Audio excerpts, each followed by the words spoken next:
நீங்கள் அப்பமா ஆப்பமா? அப்பம்.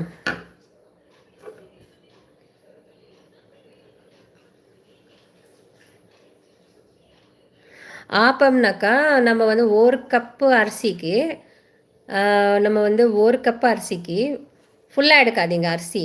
நீங்கள் வந்து 3/4 பாகம் எடுத்துக்கோங்க அரிசி. அதில் கொஞ்சம் உளுத்தம் பருப்பு போட்டுக்கோங்க. கொஞ்சம் ஜாஸ்தி வேண்டாம். ஜாஸ்தி போட்டிங்கன்னா ஸ்டிக்கி ஆகிடும் உளுத்தம் பருப்பு. போட்டாக்கா ஜாஸ்தி போட்டால் ஆப்பம் வந்து ஸ்டிக்கி ஆகிடும். ஸோ கொஞ்சமாக வெந்தயம் போட்டுக்கோங்க. வெந்தயம் ஒரே கப்பில், எல்லாம் ஒரே கப்பில் மெஷர்மெண்ட்டு போட்டுட்டு அதை வந்து தலை தட்டிட்டு நீங்கள் வந்து ஊற வச்சுக்கோங்க. அது கூட நீங்கள் ஆட்டுறதுக்கு 1 கப்புக்கு ஒரு 1/4 கப் அளவுக்கு தேங்காய் இருந்தால் போதும். தேங்காய் போட்டு ஆட்டிக்கோங்க. நான் சொல்கிறது வந்து ஆப்பம் நல்லா இப்படி வருது இல்லையா, ஆப்பம், அந்த ஆப்பம் நான் சொல்கிறேன் நான். அப்பம் இல்லை, இந்த மாதிரி அப்பம் இல்லை, அது இல்லை. நான் சொல்கிறது ஆப்பம் இப்படி வருது பாருங்கள், ரவுண்டாக மதியத்தில் உப்பி வருது, அதுக்கு சொல்கிறேன் நான். சரிங்களா? அது கூடவே கொஞ்சமாக சாதம் போட்டுக்கோங்க. ஒரு